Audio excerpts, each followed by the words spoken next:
morning. Good morning, everybody. In Nigeria, we say inakwana, inagajia. The proper answer in Nigeria is always lafia. So anything they say lafia means it is good. Inagajia actually means, it's a morning greeting, it means, how's the tiredness? And you always say bagajia, which is usually a lie. It says, no, there is no tiredness, but often there is tiredness. I'm sure there have been tiredness for those of you who have been working long hours to make sure this missions conference has come off as successfully as it has. And we thank you for your hard work on those things. I'm grateful to Dr. Click and Dr. Avery for inviting me here so that I could actually enter the buildings of GBS before I go to heaven. And I have enjoyed being here with you. I respect and appreciate all that you're doing. I enjoy seeing you bright young students and your happy smiles and knowing your commitment. And we pray that your commitment would continue even higher. In my first session, I hope I convinced you that God is doing what? He's going and doing new things. We thank God for that. In the session last night, we talked about two kind of interrelated things. We talked about image evangelism. Sometimes before we can evangelize somebody, we have to change the image of what Christianity is like. And we pray that God will help us to live in such a way that people will be attracted to Christ because they're attracted to us. And secondly, we talked about the balance of preaching the gospel of the kingdom and healing the sick, which is sort of a little metaphor for all the positive, practical kinds of ministries that Jesus did and is allowing us to do and commanding us to do. I'd like to conclude my time with you by stressing another new thing. And again, I will quickly point out that it's probably not really a new thing because it's found in the Bible, but it may be a little new in our generation. I don't know that I've heard a lot of speaking along this line. I want to talk to you about developing and adapting missions in a troubled world. The point I want to make is that we live in a much different world than 50 years ago, or even 25 years ago. The aftermath of World War II, my father's generation, led to the Cold War, as we call it, which was a sort of silent conflict between the Western world and the Soviet world. And it was primarily kind of at the macro level. It never bothered most of us who lived in that era. We just went on about normal life, and people would scare us once in a while, but that the communists were coming. But most of the time, actually, life went on quite naturally. The baby boomers like myself were born, and we took over things, and we made a lot of money, and life was comfortable. And in fact, this Cold War area was quite good for missions. It was a relatively easy time to travel around the world. There's lots of money to support missions. Even though there developed a lot of dictators, caused a lot of grief for people, it was really quite good time for Christian missions. Eventually, the Soviet Union collapsed, as we all know, and even those parts of the world then were made accessible to the gospel. At least there was a window of opportunity in the 90s, even for Russia and other places, and still many other countries continue to be very open for the gospel today. So in some ways, we are still enjoying the amazing boom of missions work. Unfortunately, things have started regressing. The easy access to the Soviet world is not as easy as it was a number of years ago. The open arm welcome to anything that was Western and American and English didn't last forever. It was obvious the West had won the Cold War, and freedom, that's the big word, that's our word in America, isn't it? Freedom would reign across the world. We were full of joy and thanksgiving for that fact that we beat them Russians. We won that war. Hallelujah. And I might add that this was not just we've been celebrating the fall of the Berlin Wall this week, the 25th year of that, but it wasn't just a one moment thing. It was a whole transition that has been taking place. Unfortunately, there have been consequences for the new freedom that the world has experienced. Many of the people who lived in countries run by strong-armed dictators were emboldened to demand more freedom. The Shah of Iran was a hard-nosed dictator, but he was overthrown by the followers of Khomeini. And I don't think most of us would think that Iran is better for the freedom they experience. The age-old controversies in former Yugoslavia and Bosnia and that part of the world, which were kept in check by the strong-armed communist rule. They had freedom now, freedom to start killing each other and demanding their rights. And it led to a great period of strife and violence in that particular part of the world. Even in the lifetime of most of you students, you remember the overthrow of Saddam Hussein and Muammar Gaddafi, primarily with the aid of the Western world and with our own U.S. military greatly involved. It came with a great explosion of rejoicing that these wicked people are finally dealt with. But it unlocked many more demons, perhaps more than there was before, and I'm not sure some of those countries are much better off. I know my country is not any better off.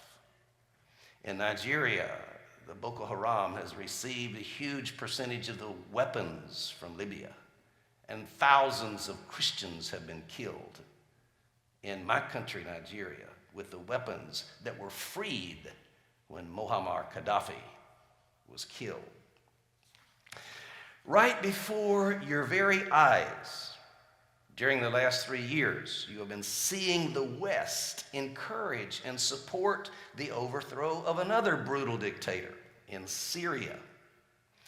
And even though it has not collapsed, simply the weakening of that government has led to the rise of the Islamic State, which is now perpetuating brutal and barbaric crimes against innocent people in that part of the world, including Christians. The bottom line is that we live in a much more dangerous world than we did even 25 years ago. Therefore, we must think through our missionary responses in light of these developments. Can we do missions as usual in this kind of world? Will we be forced to stop the kinds of missionary activities that were done before? Is it possible to change our strategies, and should we change our strategies based upon the new world, the new violent and troubled world in which we live? These are the kinds of questions that I'd just like you to stimulate your thinking about a bit. Unfortunately, I'm not going to be able to answer all those questions. However, I hope that by raising the questions, I can encourage and push forward a little bit the conversation, the discussion about how will we as missionary organizations respond to the difficult and dark days that we currently live in. I will begin with reading a passage of Scripture we all know quite well. This is found in Matthew 24, verse 1. It's part of what we call the Olivet Discourse. Let me read a little of it for you. Jesus left the temple and was walking away when his disciples came to him and called his attention to its buildings. Do you see all these things? He asked. Truly, I tell you, not one stone here will be left on another. Every one will be thrown down. As Jesus was sitting on the Mount of Olives, the disciples came to him privately and said, Tell us, when will this happen, and what will be the sign of your coming and at the end of the age? Jesus answered, Watch out that no one deceives you. For many will come in my name, claiming I am the Messiah, and will deceive many. You will hear of wars and rumors of wars, but see to it that you are not alarmed. Such things must happen, but the end is still to come. Nation will rise against nation, and kingdom against kingdom. There will be famines and earthquakes in various places. All these are the beginning of birth pains. Then you will be handed over to be persecuted and put to death. You will be hated by all nations because of me. At that time, many will turn away from the faith and will betray and hate each other. And many false prophets will appear and deceive many people. Because of the increase of wickedness, the love of most will grow cold, but the one who stands firm to the end will be saved. Now, I am not going to try to do an exposition of that passage for two reasons. Number one, we don't have nearly enough time. And number two, I'm not sure I even know what it all means. Trying to fit all the answers into those three questions that were raised is a sort of a difficult task. However, all I want to point out from this passage is that war and famine and persecution and death were taught by Jesus as being part of the world in which his followers would live. That's the only point I want to make. In some sense of the word, and you can plug this in your eschatology any way you want. However, in some sense of the word, these things that are described here have always been with us. They are not new things. There's been wars ever since Jesus was here. There have been famines and earthquakes. So we have always lived in these things. In some sense of the word, although we probably wouldn't say it out loud, many of us secretly question why a mighty, powerful, all-loving God would allow his people to suffer so much trouble. You don't even have to shake your heads, but I know you think those thoughts, because I think those thoughts. We know that if I were God, I wouldn't tolerate ISIL. I would deal with him in 5 minutes, 5 seconds. We have a good Hausa word that we say, shikenan. It means that's it. It's over, finished, shikenan. If I were God, Kai, Boko Haram, Al-Shabaab, shikenan. Now, I'll not attempt to explain why God does things the way he does, because I don't really know. But have we not experienced all the kinds of the same kinds of things? Are we not seeing wars? How many wars are going on right now? Nations rising against nations. Some of you were a little bit young, but many of us remember the Hutus and the Tutsis rising against each other, and 1 million people dying in your lifetime. It kind of sounds like what's going on. What does all this mean? It means we live in a troubled world. Now, I'm not attempting to discourage you. I'm a very optimistic person. That's not the point. But we have to be real that if we're going to be missionaries in our modern world, it's going to be different than the missionaries in your parents' world. It further means that Christians, God's people, are not exempt from these troubles. It further means that if we're going to be do mission work in the international community, we're going to have to do it in a world that's filled with violence and suffering and anger and rising hatred in one part of the world toward another part of the world.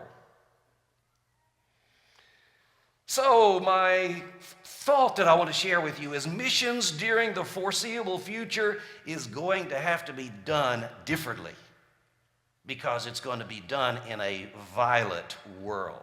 I wish I didn't have to tell you young people that, I wish, the great American dream that each generation is better than the next. I'm not sure that's going to be true in your generation. Your generation is probably going to face more violence, more suffering, more wars, more pain than your parents' generation. I'm going to try to further illustrate this point. I'm secondly going to look at some scriptures that will help us know how we should respond to this, and finally make a few general observations. Let me continue talking about this dangerous world that we live in. Do I need to convince you that we live in a dangerous world? Islamic fundamentalism is on the rampage. We all know Al-Qaeda, who attacked the U.S., 14 years ago. We know about the Taliban in Afghanistan and the crazy things that they did. We have all heard about Al-Shabaab in East Africa, who blew up the American embassy in Kenya. This also shot up this mall in Nairobi a few months ago. The Islamic State, ISIL, is killing Christians and Shiite Muslims and generally making themselves a nuisance in that part of the world. You've probably heard of Boko Haram, the organization in my country. Boko Haram, they have a long Arabic name, but Boko is a corrupted Hausa word that means book. It's a corrupted English word. Book, and it represents Western education. And haram means that which is taboo or forbidden or sinful. So they don't like Western education. And just to make that point, yesterday they blew up a school in Patiskum, about 4 or 5 hours from where I live. They killed 52 students in secondary schools, and another twice that many were injured.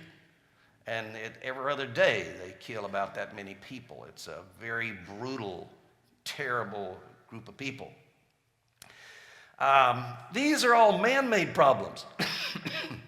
If you were a missionary administrator in those areas, would you pull out your missionaries from those places? Would you order them to go live in a safer place? Would you encourage them to engage in the problem or to withdraw from the problem? However, it's not only man-made issues. Our world is racked by diseases. HIV/AIDS entered our world a few years ago, and it has killed millions of people. When I first moved to Jos, the city I live in now, 3 years ago, there was one casket maker on the road between the airport and town. I have just watched in horror over the years as the number of casket makers have doubled and tripled. And the last time I counted, there were 12. And it's a little commentary primarily on what HIV/AIDS is doing to us. Just in my city, hundreds of people, they just are dying. Young people, people your age. We've made some progress, but there are still millions of people dying every year from HIV/AIDS. We experienced the SARS outbreak some years ago. We're now very familiar with Ebola, which is devastating West Africa and has even come to Europe and America. This one works much quicker than HIV and is having a much greater impact on the world. And even in Nigeria, every time you go to church, you have to go to the little place and wash your hands with some kind of solution. Even to get in my building and the University of Jos, where they point the little thing to my head and make sure I don't have a fever. They've done this for weeks, and only the last few days have they stopped. This disease has primarily hit Liberia and Sierra Leone. And there are Christian missionaries in Sierra Leone and Liberia and the Guinea, and it's affected them. If you were a missionary administrator, what would you do with your missionaries there? Would you recruit more missionaries to send them to Liberia and to Sierra Leone, where there is a reasonable likelihood they will be exposed to this horrible disease? And if they contract it, there's about a 50-50 chance they will survive. These are the kinds of decisions our missionary leaders have to make these days. When I was at Hope Sound, I showed up at Hope Sound in 1965. And at that time, I remember hearing a name, Bill McChesney. Anybody ever remember that name? I know Dr. Brown would. You remember that name? Bill McChesney was a missionary to the Belgian Congo in the 60s. There was an uprising there, and on November the 24th, 1964, Bill was captured by a rebel group, and the next day he was shot dead. That made a big impression upon me and my generation because he was from the holiness movement. His mother, I think, was from Allegheny Wesleyan or one, I can't remember. But I remember how for years that story gripped me, that a man in my generation, a person I could have known, he was a little older than I was, but a person that I know had actually given his life for Christ on the mission field. In 1973, I enrolled in a master's program at what is now known as the Columbia International University in South Carolina. In the same year, I enrolled in a master's degree program. A young man entered his 4th year in the undergraduate program. I didn't know him well, but I did know him. His name was Chet Bitterman. In 1979, he went to Bogota, Colombia to work as a Wycliffe missionary. And on January 19, 1981, he was kidnapped by rebels who thought he was the missionary director, and 48 days later, his body was found, shot in the chest. A person I'd actually gone to school with shook me up even more.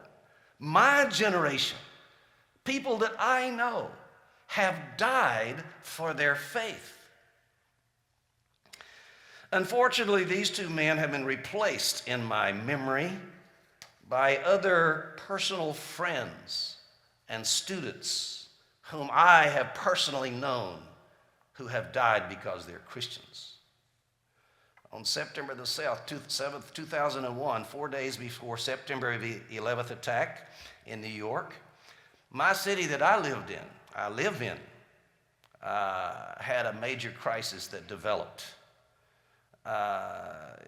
We hardly even knew about September 11th. It made no impression on us because we lost in our little city of smaller than Cincinnati, 500,000 people. We lost between 1,000 and 2,000 people in about an 8 or 9 day period. They didn't die from falling airplanes, and they died from clubs and machetes and bows and arrows and burning buildings and other things.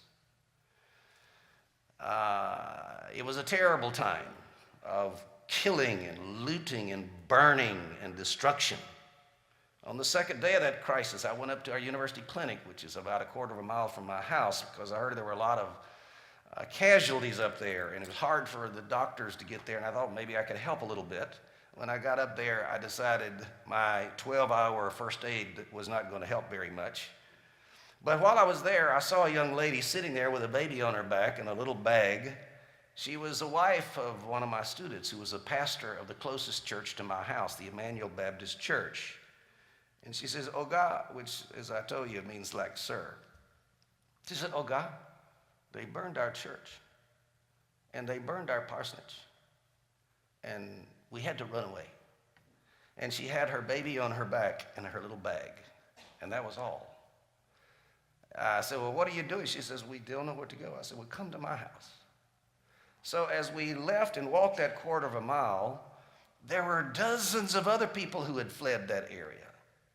And after a while, it was kind of like Mama Duck and all the little ducks that were kind of falling in behind. And right as we got to my house, there was a heavy outburst of gunfire about right up the road from us. And everybody ran to my house, and they ran inside. And 50 people were there. By mid-afternoon, we figured out these people are probably hungry, so we started looking around to try to feed them.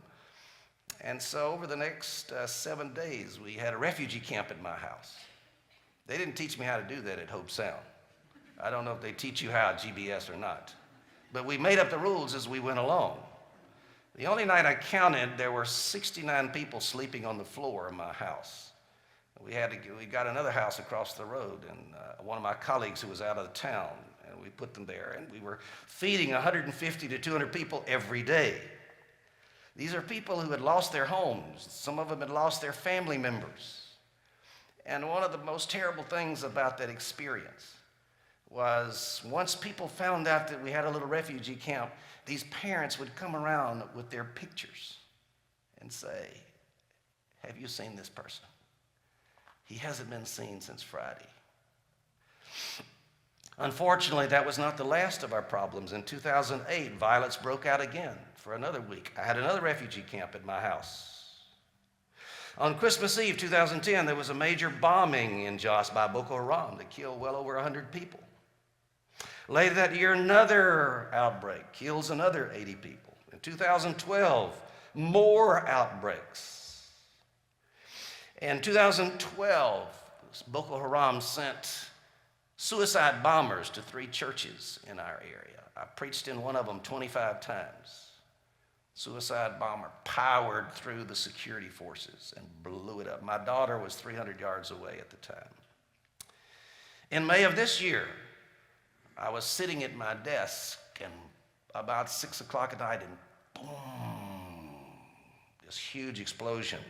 Boko Haram came back twice again in May. One of their bombs killed about 5 people, and the other killed about 130 people, all within 3 miles of my house. To illustrate this, how this has affected us personally, my mechanic has been killed in these violence. My painter was killed. One of my students who sat within 6 feet of me in every class was killed. My next door neighbor of 19 years was killed. A pastor who I've worked very closely, we've traveled, we've done workshops together, we've done lots of these, even taught for me, was killed. Those of my staff, one of my workers lost a cousin. My driver lost 3 nephews.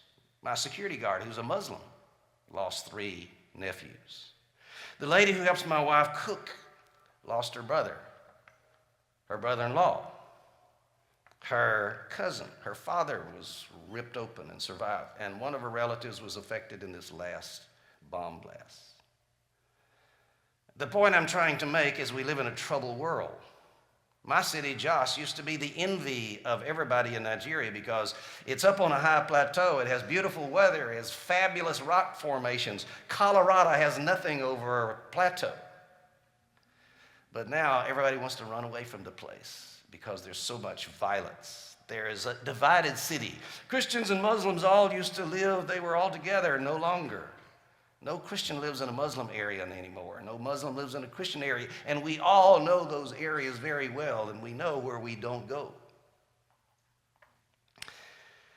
Therefore, that means that the kinds of missionary strategies that we used to use, we can't use anymore. We must come up with new ways to reach our Muslim friends.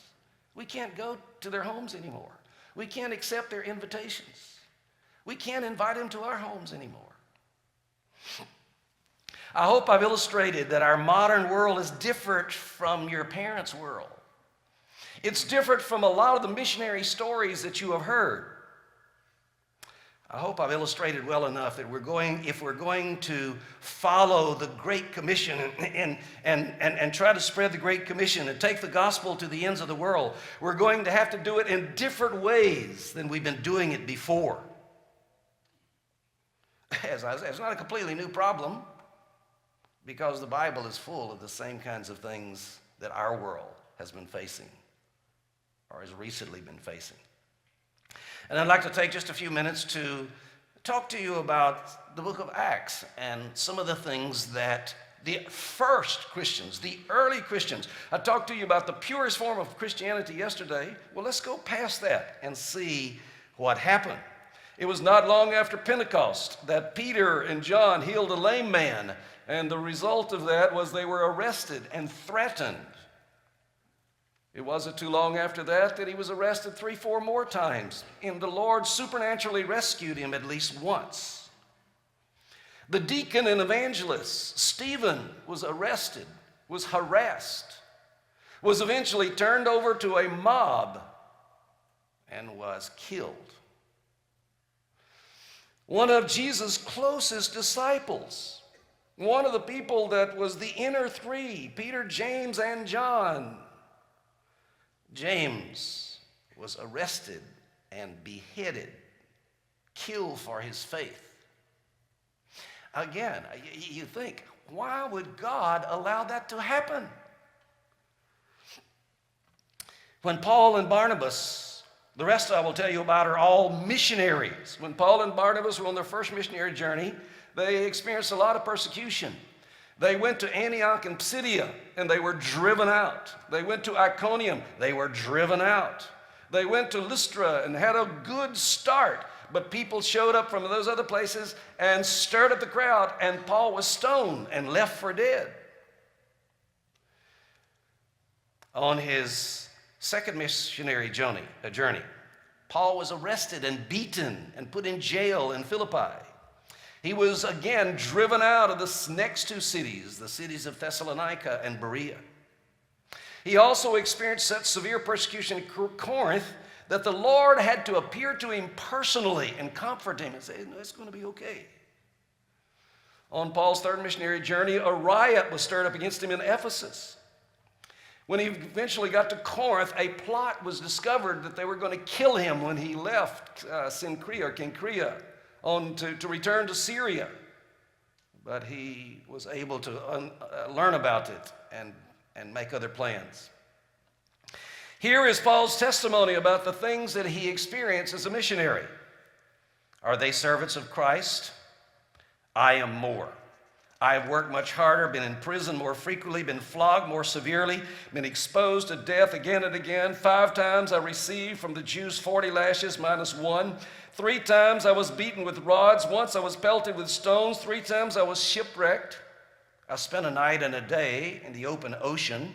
I didn't even count the one we read about in Acts.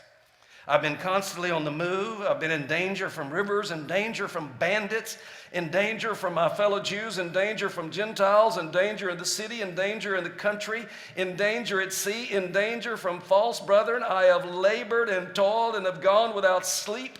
I have known hunger and thirst and have often gone without food. I have been cold and naked. And besides everything else, I face daily the pressure of my concern for all the churches. Life's not easy. Life's not easy for missionaries. Life was not easy for the first missionary. The kinds of problems that our world is facing today may be new to us, but they are not new to Christianity, nor are they new to missionaries. If the early Christian missionaries experienced those kinds of things, how did they respond to them? Are there lessons we can learn from the way those first missionaries responded to the violence of that troubled period of time? And I believe the answer is yes. There are things we can learn, and I would like to just suggest a couple of those things to you. It's been longer than 20 minutes. One time I was conducting a workshop in a place called Elorin. It was an HIV workshop for College of Education lectures. We had about 50 or 60 of them there, and they were both Christians and Muslims. And so I made my little speech about drinking water, and then I gave a 2-hour lecture. And so afterwards, I asked, are there any questions? And there were 5 questions. So I said, okay, 1, 2, 3, 4, 5, come line up at the speaker or the microphone and ask your question. The last man to ask a question was a little short, a Muslim imam. He was the imam in one of his colleges of education. And when it was self-introduction, he said, there's no problem with HIV/AIDS. If all people would become Muslims, HIV/AIDS would go away. So I was a little bit afraid of what he was going to ask me or say to me but he waited his turn, and he came up to me. He's a little short, and he looked up at me, and he said, Professor, you told us that your doctor said that you should drink water every 20 minutes when you are speaking. He said, I was watching my watch, and you went 42 minutes one time without drinking water. He said, Oga, you should listen to your doctor. And he went and sat down. So I'm always suspicious that Baba may show up again and rebuke me. So if I go longer than 20 minutes, somebody should let me know.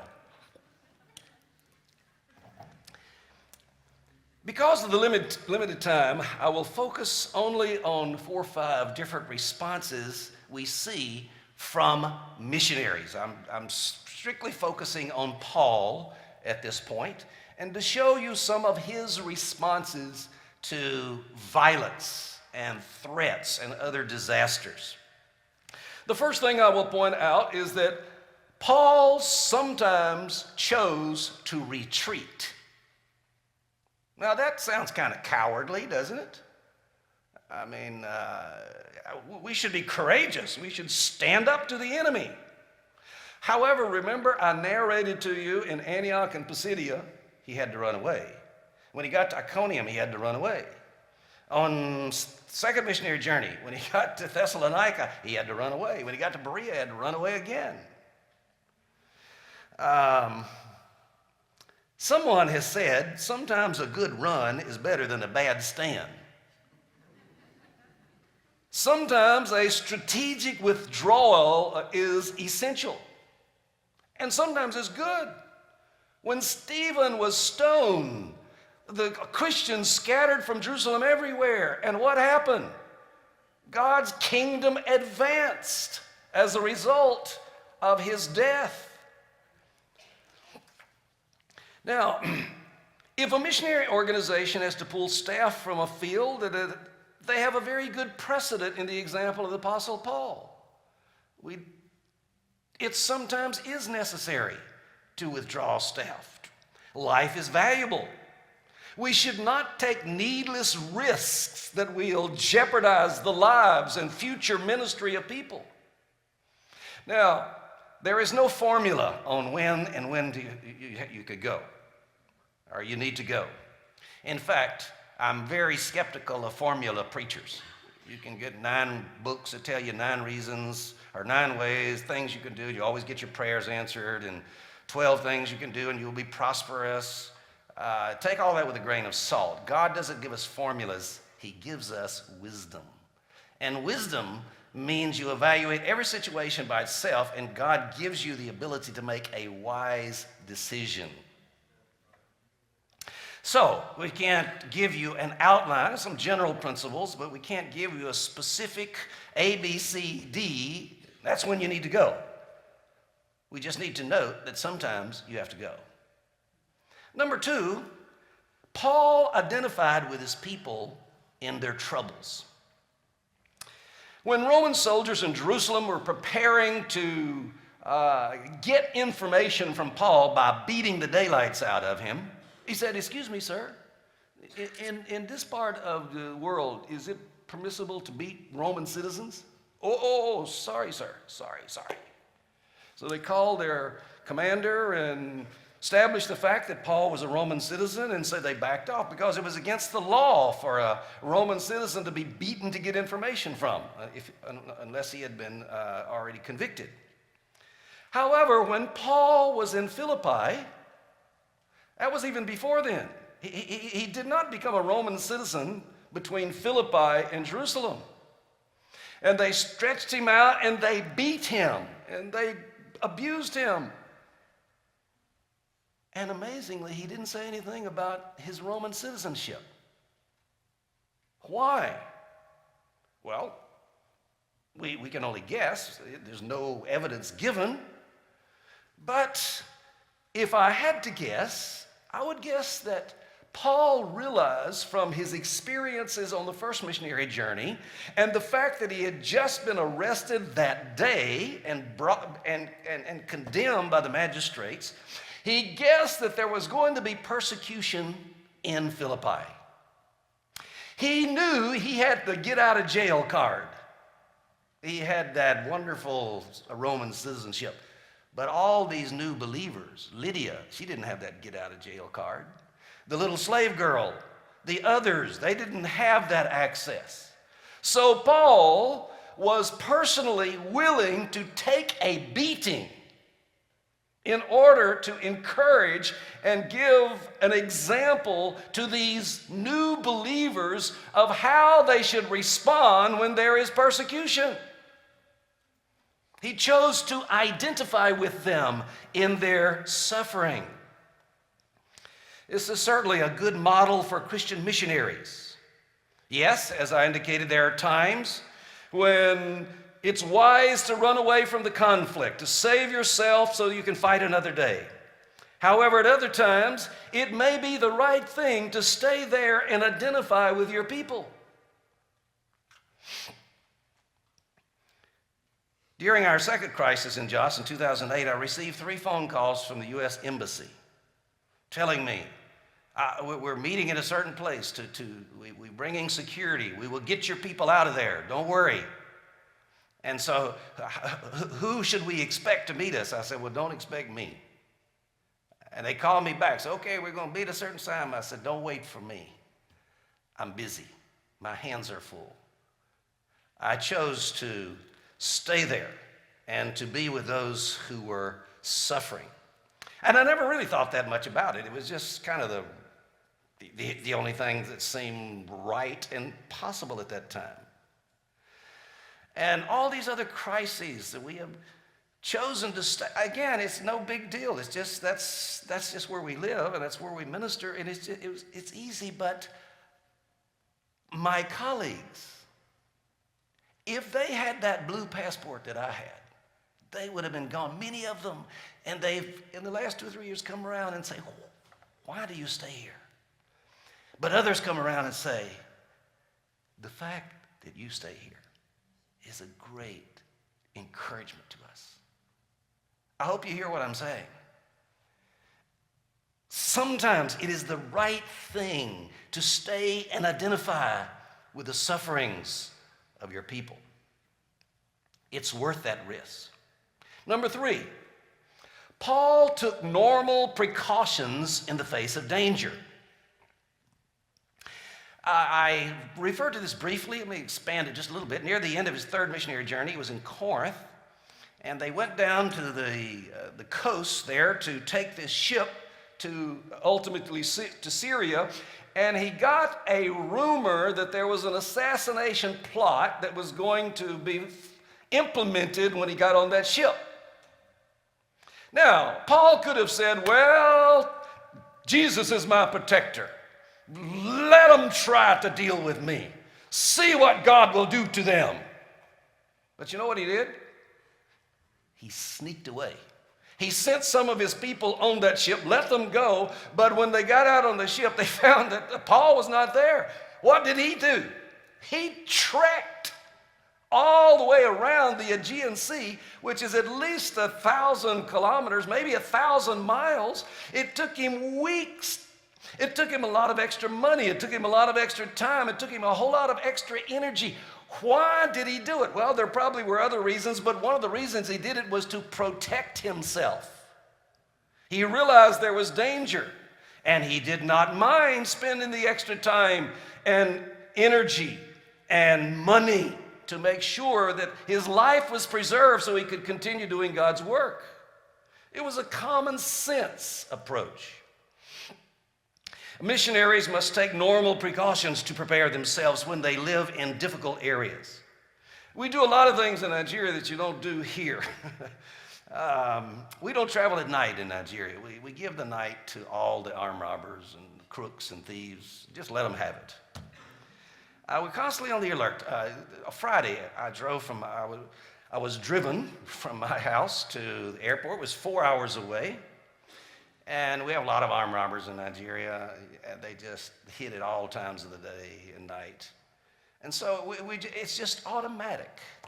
As I'm sitting there, when we're going through certain areas, I'm counting the cars and I'm counting the seconds between the cars.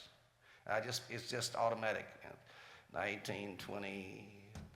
If we go past 100 seconds and we don't see an oncoming vehicle, we start getting a little suspicious. because it probably means a road is blocked up there somewhere. And if we get up to 200 seconds, we're going to pull on the side of the road and wait. I doubt if you do that when you drive from here to Cleveland. Instead, we just do it all the time. We have very good lights in my house. We have very strong doors at our house. We have very serious protocols about how we open those doors when there's a knock at the door. Even if we know the voice, we still have to identify, because we've had armed robbers in our house twice, and it's not a pleasant thing. We have to be smart. We have to be aware of circumstances. We try to live smart in this difficult and violent atmosphere.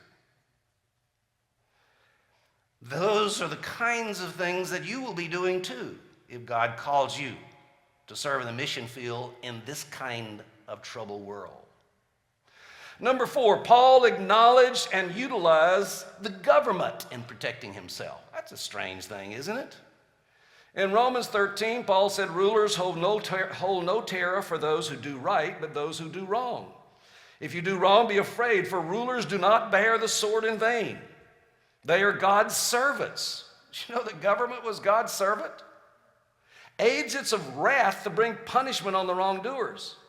Therefore, it's necessary to submit to these authorities, not only because of possible punishment, but also as a matter of conscience. Paul accepted the fact that security is a government responsibility, and so he did not try to take over government's responsibility. And we see him recognizing the government's place in security several things. Number 1, we see him using his legal rights. Whenever he was about to be beaten in Jerusalem, I pointed out, he used his Roman citizenship. Whenever he discovered a plot that was going to take him to Jerusalem, he appealed to Caesar. Paul also reported suspicious activities to government when his nephew uncovered this plot and told Paul. Paul sent him straight to the military, the people who need to know about these things. Paul accepted the protection of government security agents. In fact, it's quite amazing. When they found out the plot against Paul, the Roman commander sent a quite sizable security force to take care of Paul. There were 200 ordinary soldiers. There were 200 spearmen. These are the people with the long shields and the big old spears. And there were 70 horsemen, people on horses, and they even gave Paul a horse to ride. I'm sure Paul enjoyed that. Don't you think so? Here's 470 soldiers sent to protect one preacher, and Paul just sitting up on that horse waving to people as they're going down the road.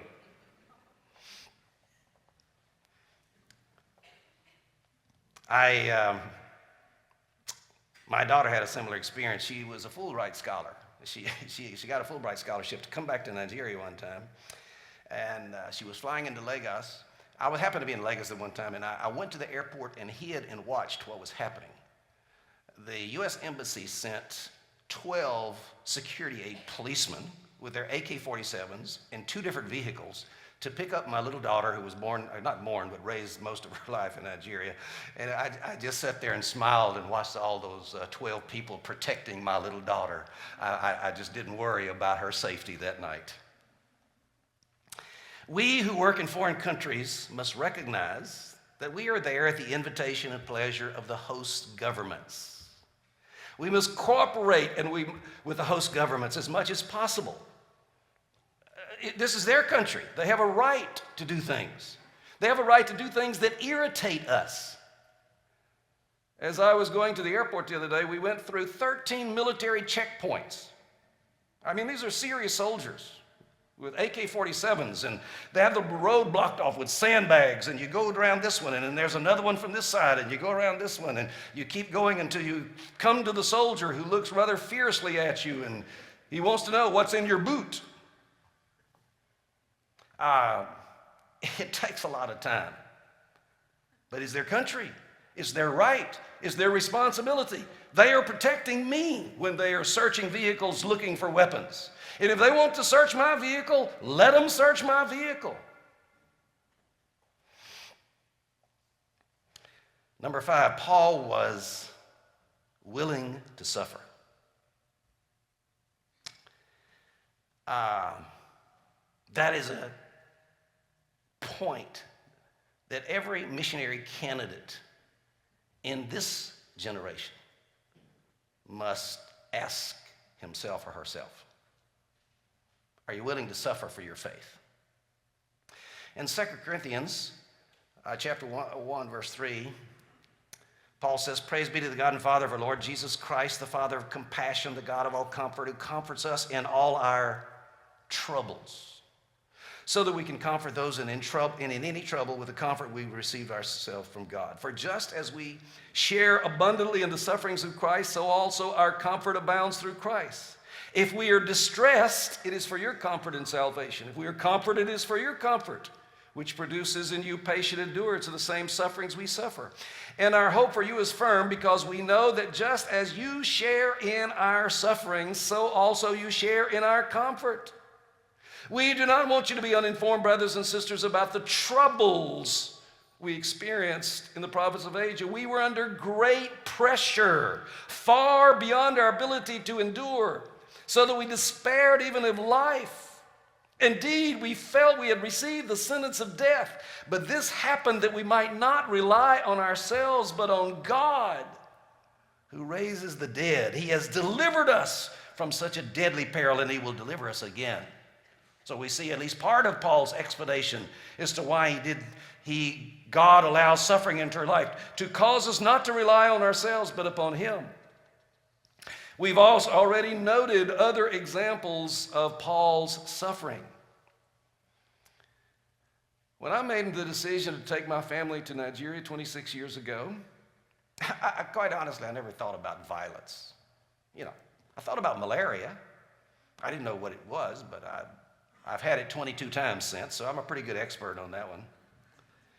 I thought about separation from your family. I thought about all those normal things, but I didn't think about violence.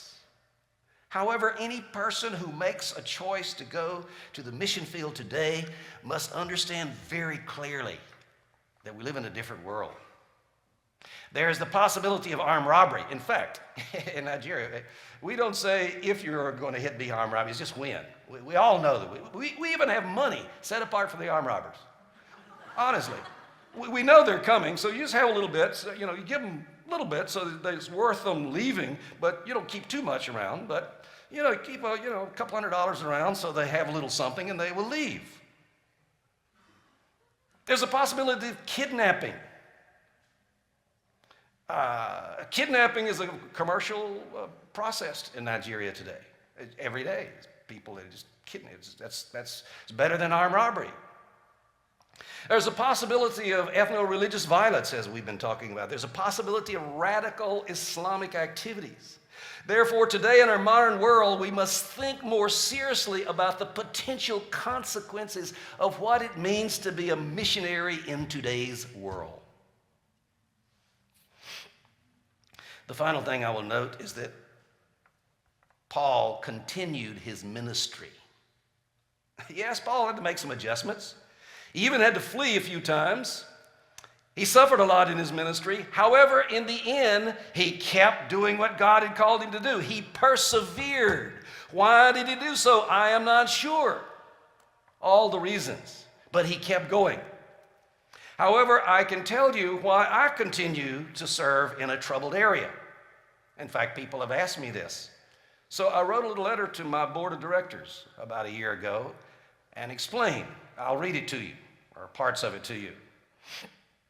We're sometimes asked why we continue to serve in Nigeria when it is now perceived to be one of the most dangerous cities in the world, or in Jos. I recently wrote my pastor a letter explaining my thinking about this issue because it's important for the ICS board to think through issues related to ICS staff serving in potential conflict zones. I will include some of my thoughts below. Number 1, God's calling. God has called us to Nigeria, and we feel that is where our ministry is, in spite of the danger. In support of that calling is the fact that we do not live in fear. and we continue to feel joy in what we are doing. Number 2, ongoing ministry. In spite of the violence, there are ongoing ministry opportunities in Jos at the present time. And it is true that at times our projects get a bit curtailed or have to be postponed. For example, our university has been closed or unable to function properly for at least 6 weeks during this year due to violence. However, when things shut down the university, I'm able to work on books and articles and papers and other projects that have been neglected. The truth is we often have greater opportunities to minister, often in different ways during an active crisis than at any other time. 3, our presence ministers. The ongoing presence of ISS staff in Jos is a blessing to many local people. Several missionaries have been withdrawn from Jos by their missions in the last few months. However, there is no one to withdraw the people of Jos and nowhere for them to go. Many of them would be delighted to leave Jos. And when these local people see that those who could leave anytime but choose to stay and share these difficulties and risks with them, they are most grateful and encouraged. Many have told us that we minister to them simply by being here. Number 4, peace ambassadors. One of the ministries that God has given to us is to try to serve the body of Christ by providing a calm voice for peace and forgiveness during these crises. There is understandably a lot of anger in the body of Christ against Muslims right now, and it is compounded by ethnic loyalties that we do not have to worry about. Therefore, I believe it is essential for there to be somewhat of an objective, respected Christian leaders in the city who continue to present a consistent message of responding to these crises as Jesus would. I'm not able to do this every day, and I'm not sure how successfully I do it, but the Lord does open strategic opportunities for me and others to make Jesus' message of forgiveness and reconciliation from time to time, often in a rather high-profile manner. Number 5, not personally targeted. We do not feel personally threatened in these crises. I do not think the expatriate missionaries are specifically targeted at the present time. We recognize that we could be at the wrong place at the wrong time and get tangled up in any of these violent episodes. However, we try to be cautious and avoid trouble areas and reduce the risk as much as possible. Number 6, real risk. We are well enough informed to realize there are risks of living in Jos. To this point, no expatriate missionary has been killed or even injured in one of these crises, though a Nigerian Capro missionary, one of my former students, had been targeted and killed. Unfortunately, we have lost some other expatriates to the ongoing violence, including a Briton, an Italian, a German, an Indian, and a Lebanese. We understand that should these crises continue, the law of averages will catch up with the missionary community, and we may lose someone, just as the law of averages has caught up with us in other dangers. In the 24 years at that time I have lived in Nigeria, I've known missionaries or missionary children who have died in the following ways: automobile accidents, 5, armed robbers, 4, pedestrian accident, 1, plane crash, 1, electrocution, 1, mountain climbing accident, 1, drowning, 1, natural disaster or natural causes, 5. We accept these risks as consistent with the sacrifice that God's people are called to make in building his kingdom on earth. A summary. We are not blindly loyal to Nigeria, and are not like a ship captain who is willing to foolishly go down with his ship. We know life is valuable and our future ministry is important. Fortunately, our families support us in these decisions so far. Until our presence is more of a risk to the local people than an asset, or we receive some other evidence that it's time to go, we intend to continue our ministry in Jos. I can't tell you why Paul chose, but that's the reasons we have chosen to continue living in a violent atmosphere. One additional comment. There is no evidence that Paul used any kind of violence at any time. My brothers, I'm from Louisiana, say, Benny, you got you a gun yet? I said, no, I ain't got no gun yet. There's no evidence that Paul even complained or slandered against any of these people. Paul was not willing to compromise the teachings and principles of Jesus for his own security. Now, I would just like to conclude with 4 or 5 general miscellaneous observations to kind of summarize the things that I have said this morning. Number 1, missionaries are likely to face more violence and therefore experience more risk in modern missions. The early Christians certainly faced a lot of violence, and we have illustrated that quite well. That means that if you're going to be a missionary today, you should be prepared for the risk. I speak very directly to you young people who are here in this building. Number 2, I don't like this one. You probably won't like it. But there are no guarantees for the safety of God's people, including missionaries. God sometimes allows his people to suffer for reasons best known to him. Look at Job. Job didn't know all these conversations going on in heaven. James, as we mentioned earlier, one of the closest disciples to Jesus, was executed. Hundreds of pastors and missionaries have lost their lives for the sake of the gospel. In my country, hundreds of churches have been burned. Hundreds of pastors, including my own students, have died. Like any commanding general, sometimes the Lord is willing to sacrifice some of his best people for a more important purpose. About a month ago, I was kind of grumbling to the Lord. I don't know if you ever grumble to the Lord. We shouldn't grumble to the Lord, but I was kind of complaining. Lord, I mean, enough is enough. Come on. Poor Nigeria is being hit everywhere. Look at all these Boko Haram, but they're killing, and they're killing Christians. They're just killing people. And besides, down on the other end of Nigeria, look at Ebola has sneaked into Nigeria. Fortunately, it's gone now, but it was killing people in Lagos. God, you are God. You could do something about this. Why don't you do anything about this? It's kind of like Habakkuk. That was sort of his complaint too. Well, I'm not a very subjective person. I wasn't expecting an answer. And I'm not going to raise my right hand and swear that God spoke to me, but I did get an answer. And the answer I got was, why are you allowing your people to suffer? I'm allowing all these things to happen to embarrass the competition. God is showcasing the competition. Now, we should know that Al-Shabaab and Al-Qaeda and ISIS do not represent mainstream Islam. I hope you know that. They're extremist groups.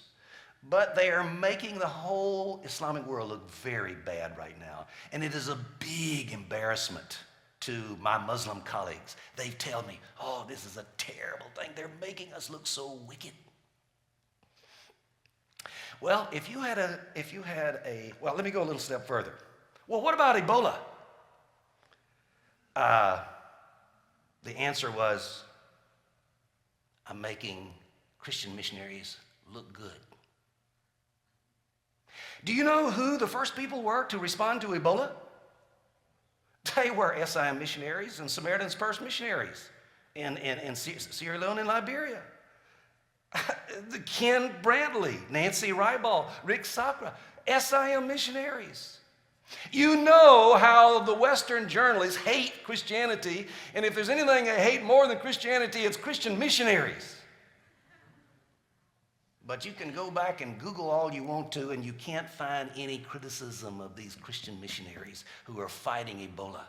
I was in Charlotte a few weeks ago, and the president of SIM told me, even Al Jazeera has come to their headquarters and done a big story, very positive story on the SIM missionaries, Christian missionaries.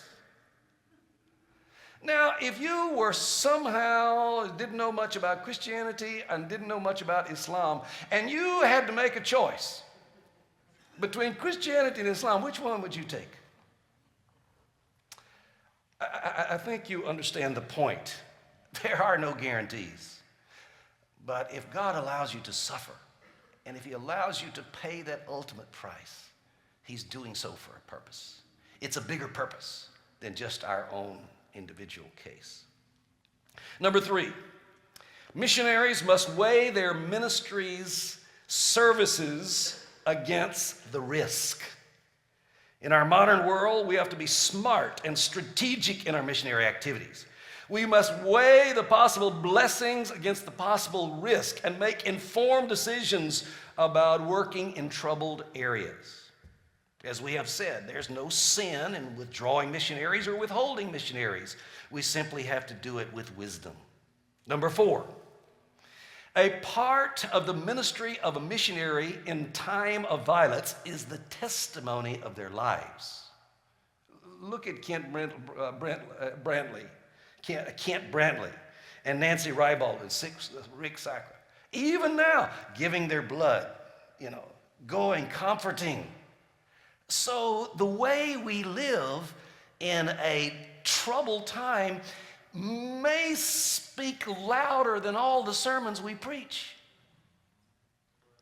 And the final point I will make that is related to that, there are some ministries that you can perform only in times of trouble.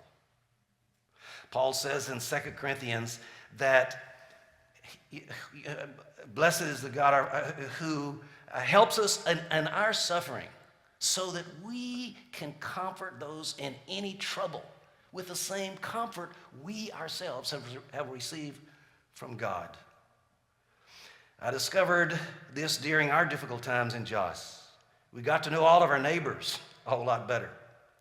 We were able to demonstrate the love and selflessness and compassion. In our first crisis, we were the only ones who were willing to take in strangers. During our second crisis, there were 6 other compounds who took in strangers. And I think it's fair to say it was because they saw a positive example before them.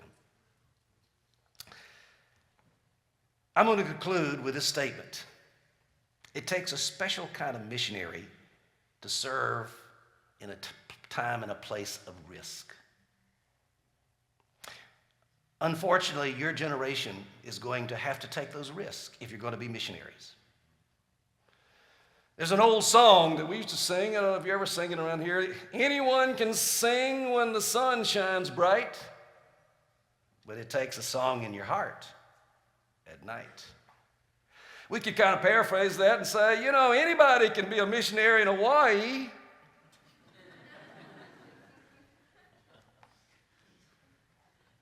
But it takes commitment. It takes courage. It takes sincerity and dedication and love and perseverance if you're going to work in many of these troubled areas. All of you are aware that our country, the U.S., has fought a lot of wars in the last 100 years. The First World War, Second World War, world wars that had millions of people lined up against each other, killing themselves. We went on to the Vietnam War and the Gulf Wars and all those things, and our U.S. military has shifted their strategy a bit from the old Cold War strategy of having thousands of tanks lined up to stop an invasion from Russia to a smaller military that's able to fight local and regional wars.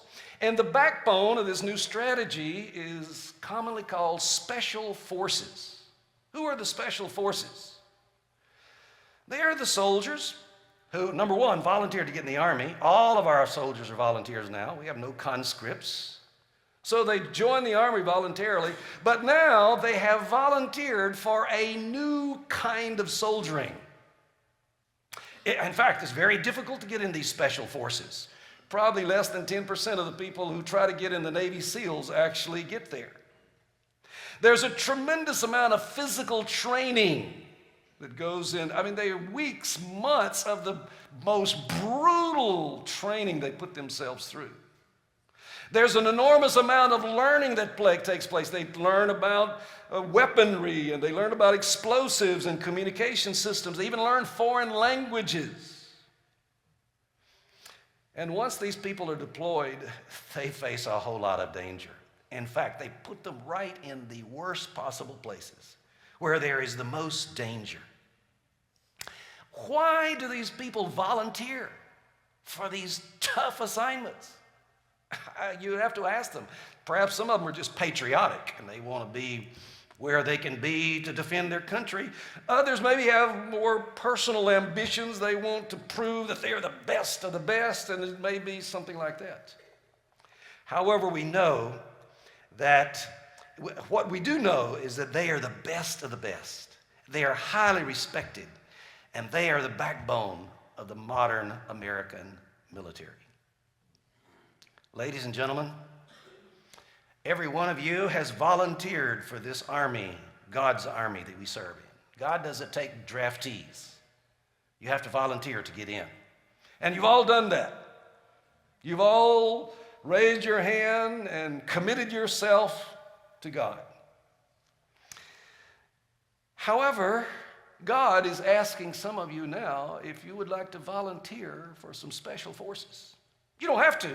I mean, you can just continue doing all the normal things. You can work in electronics, and you can work in the background, and you can work in supportive things. It's wonderful, many wonderful ministries. People will still honor you. But if you volunteer to join God's special forces, it's going to mean some additional training. It's going to mean some additional suffering. It's going to mean some additional separation. It's certainly going to mean a lot of additional danger. So here's the question. Are you ready to volunteer?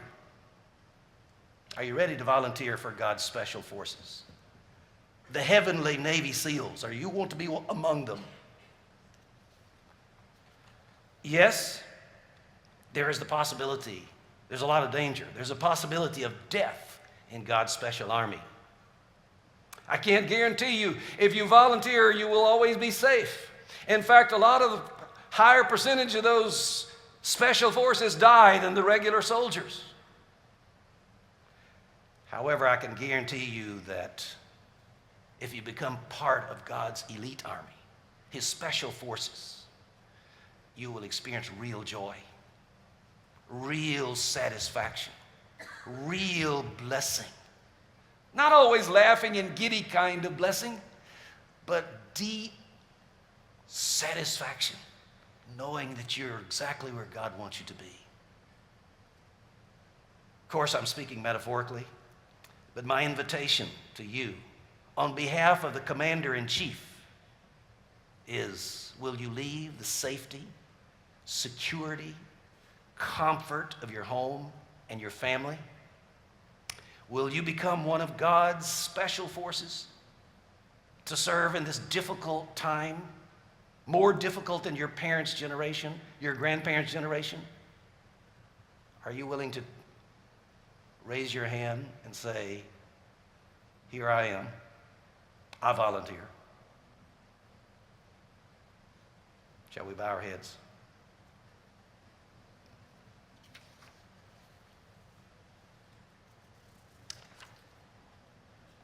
This is my message for you today. In Louisiana, we say life ain't easy. Missionary work is not easy, and it's certainly not easy in our modern world. If God is calling you to be a missionary, He's calling you to be really committed. More training, more stress, more trouble. The question is, are you willing? Nobody's going to force you. You can still go to heaven. Yeah, God will take you straight on to heaven, even if you don't become a missionary. It's all right. But if you really want to serve Christ on the mission field, are you willing to volunteer? Not just to go, but to do all that is necessary to prepare yourself and to take those risks that go along with modern missionary work.